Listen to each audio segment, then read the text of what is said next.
नमस्कार सभी दर्शकों का फिर से स्वागत है हमारे चैनल में ग्लोबल लेंस में। माननीय सुप्रीम कोर्ट ने बंगाल एसआईआर विवाद पर एक तरह से सीरियसली अपना जो विचार है वो व्यक्त करते हुए कहा है कि असाधारण परिस्थितियों के कारण असाधारण आदेश देना पड़ रहा है। तो इसी वक्तव्य से हमें पता चलता है कि किस तरह की सिचुएशंस बंगाल में और ममता बनर्जी ने एसआईआर विवाद से लेकर जुड़े की है। तो आज हम इसी के बारे में चर्चा करेंगे कि जो कहा है माननीय सुप्रीम कोर्ट ने और सीजीआई ने, उन्होंने बहुत कुछ कहा है, लेकिन उसमें से जो कुछ भी मुख्य बातें हैं उसी के बारे में आज चर्चा करते हैं। और चर्चा के लिए हमारे बीच उपस्थित है सुप्रीम कोर्ट के lawyer advocate Pankaj Joshi sir. Sir, आपका स्वागत है। जी, नमस्कार मैडम, आपके सभी व्यूअर्स के लिए बहुत-बहुत नमस्कार। सर, माननीय सुप्रीम कोर्ट ने न्यायिक अधिकारियों की नियुक्ति का आदेश दिया है वेस्ट बंगाल में। तो सर, इसका मतलब क्या हुआ सर? देखिए आज की हियरिंग में भी जो था इसमें ऑनरेबल कोर्ट के जो बेंच ने जो डिसीजन जो लिया है कि सीजेआई सूर्यकांत सर, जस्टिस जयमाला बॉग्ची, जस्टिस विपुल एम पंचोली कि जो भी डिप्लॉयमेंट होगा सिविल जजेस का इसमें अ, उन्होंने ये कहा है कि ना केवल बंगाल और बंगाल के अलावा जो नियर जो डिस्ट्रिक्ट जो हैं उनके भी जो हैं उनको भी आप जो झारखंड और उड़ीसा के जो जज हैं उनको भी आप इसमें जो सिविल जज हैं जिनको भी 3 साल का एक्सपीरियंस है या उससे मोर देन है तो उनको आप डिप्लॉय करें और वहाँ जो एसआईआर की जो प्रक्रिया जो है आप उसे पूरा करें, कंप्लीट करें। तो अब देखना इसमें तो यही है कि किस तरह से एक स्टेट का मुखिया जो है अगर वो अपनी बात पे अड़ा रहे और एक इस तरह से और जो सेंट्रल एजेंसीज के साथ अगर वो कोऑपरेट करने के मूड में ना हो तो किस तरह से जो चीजें जो हैं वो बिल्कुल अव्यवस्था की तरफ बढ़ जाती हैं और बार-बार ये कहने के बावजूद ऑनरेबल कोर्ट के कहने के बावजूद कि आप इस प्रक्रिया को पूरी करने के लिए आप अपने अधिकारी दीजिए और उसमें जिस तरह से लेट-लतीफ़ी लगातार जो चीज़ें हो रही हैं, तो उसके कारण ऑनरेबल कोर्ट को ये एक सख्त कदम उठाना पड़ा है। निश्चित तौर पे ये कहीं न कहीं एक गवर्नमेंट का जो फेलियर है, जो सिस्टम का एक फेलियर है, ये उसकी ओर इशारा करता है। और जो भारत के जो वरिष्ठ संविधान के विशेषज्ञ जो लोग हैं, वो और वरिष्ठ राजनीतिज्ञ लोग हैं, तो वो सभी इस बात पर चिंतन-मनन कानूनविद हैं, वो सभी इस बात पे ज़रूर चिंतन-मनन करेंगे कि अगर किस तरह से ये जो एक डेमोक्रेसी के लिए एक जो इंडिया में जो इस समय जो शासन का एक तंत्र है जो एक डेमोक्रेटिक व्यू पे चलता है तो किस तरह से उसका दुरुपयोग हो सकता है और कहीं न कहीं उस स्टेट को आप किस तरह से इंडिया के दूसरे हिस्से से आप एक अलग करने की रणनीति तक आप पहुँच सकते हैं। तो इस मामले में ये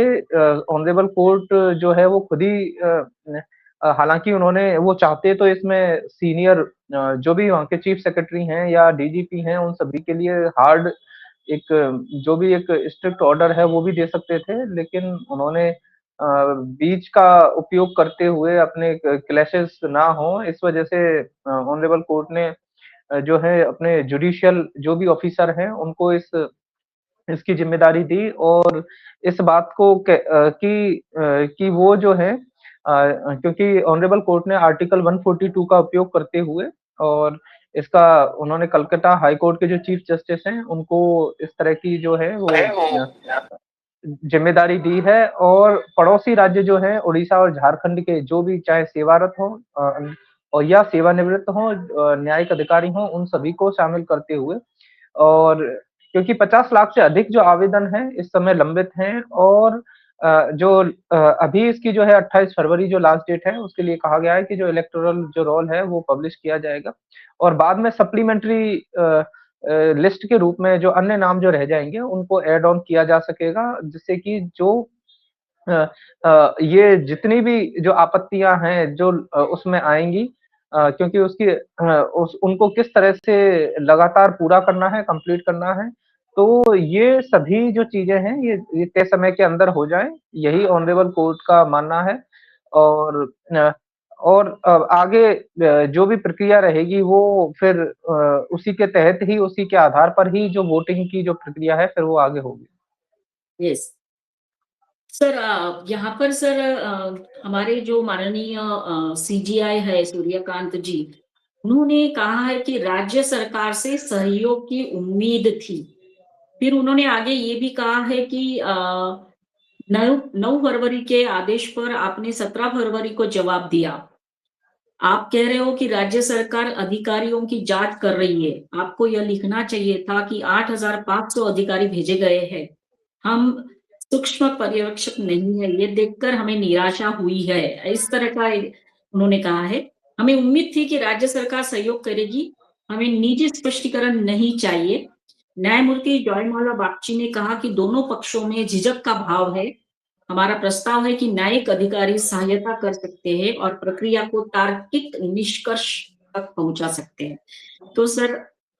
इसमें सर आप क्या कहेंगे सर? मतलब हमारे सीबीआई ने एक तरह से वेस्ट बंगाल किस तरह से काम कर रहा है ऐसा है पर ये बताया है। देखिए, काम करने की प्रक्रिया तो इस तरह की है कि वहाँ पर राष्ट्रपति शासन होना चाहिए। हम्म। चूँकि पहले जब अन्य राज्यों में इस तरह की नौबत आई है और राष्ट्रपति शासन लगा है, तो कहीं न कहीं सुप्रीम कोर्ट ने ही उसमें दखल दिया था और अब चूँकि अब उन्हें खुद ऑनरेबल कोर्ट को भी ये समझ में आ रहा होगा कि किस तरह से जो पॉलिटिकल पर्सन जो हैं, अगर उस स्टेट का मुखिया अपनी इस तरह से जो है वो नहीं चाहता है और व्यवस्था में सुधार नहीं चाहता है और चुनाव आयोग जैसी संस्था के साथ भी अगर ऑनरेबल कोर्ट के माध्यम से भी उसके तहत अगर गतिविधि आगे बढ़ रही है तो भी सहयोग करने के लिए उत्सुक वो अगर सहयोगी की भूमिका में नहीं है तो ये भी एक अपने आप में बड़ी गंभीर चिंता की बात है क्योंकि 9 फरवरी की जो सुनवाई हुई थी उसमें कोर्ट ने बंगाल सरकार जो थी वो क्लास 2 के जो अधिकारी थे उनको उपलब्ध कराने का निर्देश जो था वो दिया था। लेकिन 20 फरवरी को फिर चुनाव आयोग ने बताया कि अभी तक उन्हें अधिकारी नहीं दिए गए। तो ये अपने आप में इतनी अभूतपूर्व बात है कि एक स्टेट जो है वो सुप्रीम कोर्ट के ऑर्डर को ही नहीं मान रहा है। तो और ना ना उन्हें ना वहाँ के अधिकारियों की इस बात की कोई चिंता या फ़िक्र है कि हम जो है ये आगे तो कहीं न कहीं ये जो एक जो शिफ्ट है जो है पावर शिफ्ट जो है जिस तरह से स्टेटों के अंदर हो गया है और क्योंकि राज्यों का एक अलग तरह से जो पावर जो दी गई थी, वो इसलिए दी गई थी कि वो वहाँ के राज्य की इस कल्चर के अकॉर्डिंग, राज्य की भाषा के अकॉर्डिंग, राज्य की परिस्थितियों के अकॉर्डिंग वहाँ की जनता के लिए ज़्यादा से ज़्यादा उन्हें सुविधा दें, उनका भला करें। लेकिन अगर आप उसमें भारत राष्ट्र को ही भूल जाएँगे या राष्ट्र प्रथम की भावना को ही भूलकर केवल आप अपनी अस्मिता या अपनी अपनी चीज़ों के लिए ही दुहाई देने लगेंगे और उसके कारण कहीं भी उस राज्य के लोगों का भी अगर नुकसान होने लगेगा और राज्य की जो प्रशासनिक राज्य के अंदर ही जो प्रशासन है उसी में आप एक टकराव जिस तरह से महसूस उस वहाँ पर ले आएँगे और इसमें फिर ये भी है कि आप अपनी तरफ से ये कह रहे हैं कि हम बंगाल के लोगों के लिए लड़ाई लड़ रहे हैं, जबकि बंगाल के खुद जो इतने सारे ये पेंडिंग केसेस पड़े हुए हैं, इनका क्या होगा? वो लोग तो बीच अधर में लटक गए। आप किसी भी अन्य राज्य से चाहे विपक्ष का कोई भी राज्य हो, कहीं से भी इस तरह की ना तो कहीं कोई एसआईआर को लेके कहीं कोई व्यवधान आ रहा है, ना कहीं किसी को इस पर कहीं कोई शक है, ना कहीं कोई संदेह की दृष्टि से देख रहा है क्योंकि राज्य के लोगों का है, राज्य की जो भी वोटर लिस्ट है, जो वो उनके लिए है। अब इसमें ये है कि ये जो इलेक्टोरल रजिस्ट्रेशन ऑफिसर ये जो हैं इस पद के लिए जिस तरह से जो है वो आपस में जब इनके बीच में जो है वो विवाद होने लगा चुनाव आयोग के बीच में और राज्य की मशीनरी के बीच में, तो सुप्रीम कोर्ट ने एक अच्छा रुख अपनाते हुए ऑनरेबल कोर्ट ने यही कहा कि अब एसआईआर का काम जो है वो न्यायिक अधिकारियों से करवाया जाएगा और इसके लिए जो हाई कोर्ट है उनको कहा है और साथ में उड़ीसा और जो झारखंड जो है उनके भी हाई कोर्ट के चीफ जस्टिस को बोला है कि आप कलकत्ता हाई कोर्ट के जो विचार वहाँ से वो जिस भी तरह से अधिकारियों की डिमांड करते हैं तो आप उनकी बात पर ध्यान देते हुए और जो काम जो है वो जिससे कि तय समय सीमा के अंदर जो है वो पूरा हो जाए और अगर इसके बावजूद अगर ये रिवीजन का काम जो है समय पे नहीं होता है तो निश्चित तौर पे सुप्रीम कोर्ट के सीनियर ऑनरेबल कोर्ट ये निश्चित तौर पे तय करेगी कि आगे जो है कि क्या करना चाहिए, क्या नहीं करना चाहिए, ये निश्चित तौर पे हर तरह की उसका उपयोग करने में ऑनरेबल कोर्ट जो है वो सक्षम है। ये तो आगे की जो चीज़ें हैं वो निश्चित तौर पे राज्य की मुखिया के लिए ही मुझे तो लगता है कि उन्हीं के वो अपनी जो एक छवि है, जिस तरह से वो उन्होंने नेगेटिव क्रिएट कर ली है। किसी समय में इसी तरह से की छवि अरविंद केजरीवाल भी गढ़ा करते थे कि मैं हर चीज़ के लिए इस तरह से लेकिन आज आज की राजनीति में उनका कहीं भी कोई स्थान नहीं रह गया है। तो ममता बनर्जी जी ऑनरेबल इस समय माननीय हैं, मुख्यमंत्री हैं, लेकिन उन्हें समझना चाहिए कि बंगाल के लोगों का हित किसमें होगा। अगर कोई व्यवस्था सुचारू रूप से रहे, शांतिपूर्वक रहे तो उससे होगा या एक तरह से टकराव या झगड़ा करके या कांग्रेस पार्टी की विचारधारा को क्योंकि ये एसआईआर का जो काम जो था वो राहुल गांधी जी ने प्रोजेक्ट किया था कि देखिए एसआईआर में किस तरह से गड़बड़ियाँ होती हैं, कहाँ का फोटो है, ये कौन है, कि किस केस में किस तरह से जो वोटिंग और उसको एक एक अलग ही लेवल पे ले जाके जो ममता बनर्जी हैं वो उसे एक अलग ही लेवल पे ले जा चुकी हैं। मतलब जुडिशियल ऑफिसरों की नियुक्ति एक तरह से ऐसा लग रहा है कि जैसे बंगाल में चुनाव चल रहे हों। मतलब एसआईआर की एक वोटर लिस्ट का इस तरह से लग रहा है कि जैसे बंगाल में चुनाव चल रहे हैं। चुनाव के समय में क्या होगा ये अपने आप में फिर देखने वाली बात होगी। उस समय किस तरह से फोर्सेस जो हैं उनको डिप्लॉय किया जाएगा और फिर जो है फिर वो आगे किस तरह से क्योंकि अभी तो ये जो मतदाता सूची है इसी का ही प्रकाशन नहीं हुआ है और इसी के लिए इतनी इतनी सारी चीजें हैं और कोर्ट में भी लगातार सीनियर एडवोकेट हैं चाहे कपिल सिब्बल हों, अभिषेक मनु सिंह भी हों, वो लगातार इस तरह की विरोध में ही वो दलीलें देते हैं लेकिन सीजेआई सर की जो बेंच है वो किसी तरह से इन बातों को खैर नहीं ना सुनते हुए और उन्होंने अपने पूरे कि आप नहीं दे सकते हैं तो अधिकारी तो हमारे पास अधिकारी हैं तो उन्होंने लेकिन उन्होंने राज्य सरकार की जो कार्यप्रणाली है वो निश्चित तौर पे तो ये इस बात पे तो सवाल जो है वो निश्चित तौर पे है ही उठे हैं। Right sir. सर दूसरी बात ये है कि सर सुप्रीम कोर्ट ने भड़काऊ बयान दिए जा रहे थे उसके ऊपर भी सख्त टिप्पणी की है और ये कहा है कि ये बात बहुत दुर्भाग्यपूर्ण है कि ऐसे बयान दिए गए जैसे चुनाव के दरमियान दिए जाते हैं। इसका मतलब ये है कि चुनाव आयोग और राज्य सरकार के बीच भरोसे की कमी है, इस तरह का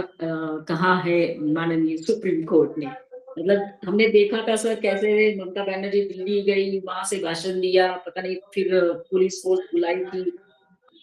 जिस तरह से वो बात कर रही थी उसके ऊपर भी ये सख्त टिप्पणी आई है सर सुप्रीम कोर्ट की। जी, बिल्कुल और आप देखिए जब जब बिहार में भी जब ये प्रक्रिया जब हुई थी, जब क्योंकि तो वहाँ पर भी उस समय भी कई सारी जो मल्टीपल पिटीशन थी वो उस समय भी फाइल इसी तरह की हुई थी। और तो ऑनरेबल कोर्ट में चाहे उस समय एसोसिएशन फॉर जो डेमोक्रेटिक रिफॉर्म्स हो एडीआर हो चाहे national federation for Indian women हो तो इन सभी ने इस तरह की ये जो लीगल प्रोसेस थी इन सभी को चैलेंज उस समय किया था। उस समय भी जो इलेक्शन कमीशन उस समय भी ऑनरेबल कोर्ट ने ही इस बात को कहा था कि जो एसआईआर की जो प्रक्रिया है वो कोर्ट की एक टॉप प्रायोरिटी पर है और वो किसी भी तरह से कहीं भी व्यवधान नहीं होना चाहिए। क्यों और उस समय ये कह देना कि असेंबली पोल है आप अब यहाँ तो असेंबली पोल है लेकिन आप देखिए क्या क्या राज्यों में या कहीं ना कहीं कोई ना कोई चुनाव तो लगातार कहीं ना कहीं हर समय चलता ही रहता है। कहीं कहीं कहीं पंचायत चुनाव रहते हैं, कहीं विधानसभा चुनाव रहते हैं, कहीं कहीं कहीं पर नगर निकाय के चुनाव रहते हैं। तो ये चुनाव का बहाना लेना ये तो बिल्कुल ही अलग बात है और खास बात ये है कि ऐसे लोगों के नाम जो जिनका लॉजिकल मैपिंग जो जो लॉजिकल हैं और जो अनलिस्टेड मैपिंग में है, उनकी अगर उनके दस्तावेजों की अगर आप जाँच ही नहीं करना चाहते हैं या नहीं करेंगे तो इसमें नुकसान किसका होगा? इसमें नुकसान तो राज्य के लोगों का ही होगा। तो और अब इन्हीं की बातों को आधार मानते हुए जो माध्यमिक शिक्षा बोर्ड का जो 10th का भी है, उसको भी एप्लीकेबल कर दिया है कि आप उसे भी दे सकते हैं। आधार कार्ड को भी एप्लीकेबल कर दिया है कि आप आधार भी दे सकते हैं। इन सारी चीज़ों के होने के बावजूद भी अगर इस तरह की लगातार व्यवधान चल रहे हैं, तो ये एक तरह से वोटर लिस्ट का काम पूरा ना होने देने वाली ही बात थी। और इसके लिए निश्चित तौर पे और कोर्ट ने इलेक्शन कमीशन को भी केयरफुल रहने के लिए कहा है। डीजीपी जो है स्टेट के, उनका खुद हलफनामा इसीलिए ऑनरेबल कोर्ट ने भरवाया है कि अगर किसी भी इलेक्शन कमीशन के अधिकारी को कहीं भी किसी भी तरह का नुकसान होता है, कहीं कोई चोट पहुँचती है या कहीं, तो उसके लिए वो व्यक्तिगत तौर पे ज़िम्मेदार होंगे। तो एक जिस जिस हद तक ऑनरेबल कोर्ट मतलब चीज़ें कह सकता है, वो सारी चीज़ें उन्होंने की हैं। और इसके बाद भी अगर लगता है कि चीज़ें होंगी, तो फिर तो सारे रास्ते खुले हुए हैं ही हैं। ऐसा नहीं है कि उस राज्य में कि सब कुछ एक ही मुखिया के हाथ में सब कुछ है। यस। फिर तो फिर तो राष्ट्रपति जी भी हैं, राज्यपाल भी हैं, और ब ब चुनाव आयोग भी है, और ऑनरेबल सुप्रीम कोर्ट तो है ही है। तो सभी सभी दूसरी संस्थाओं पर भी कहीं न कहीं किसी न किसी रूप में ताकत है ही है कि अगर कहीं कोई देखने वाली बात इतनी रहती है कि जनता को ये मैसेज ना जाए कि, और जनता में कि कौ कि कि पद का और सत्ता का उपयोग दुरुपयोग कौन कर रहा है, इस बात के लिए हर हर कोई चिंतित है। तो उसी अनुसार ये बातें हैं। और अगर उसमें ये लगेगा कि कहीं न कहीं फिर भी जनता का हित हो रहा है, तो ये जनता भी इस बात को कहीं न कहीं इस बात को समझेगी ही कि हमारे हित में कौन है और अहित में कौन है। यस सर, बिल्कुल आपने सही कहा कि अगर इसके बावजूद भी अगर ममता सरकार मानती नहीं है, तो बहुत सारे रास्ते खुले हुए हैं। जैसे कि कानून की आप तज्ञ हैं, तो आप ही को पता है और आपने बताया भी। तो सर, हम यही आशा रख सकते हैं आखिर में कि ममता बनर्जी जो है वो सहयोग करेगी, जिसकी अपेक्षा माननीय सुप्रीम कोर्ट ने भी की है।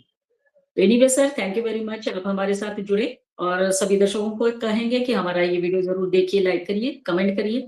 सजेशंस भी दे सकते हैं आप, और हमारे चैनल को सब्सक्राइब करिए। धन्यवाद सर, जय हिंद, वंदे मातरम। जी, आपने मुझे समय दिया, इसके लिए भी आपका बहुत-बहुत धन्यवाद। जय हिंद, वंदे मातरम।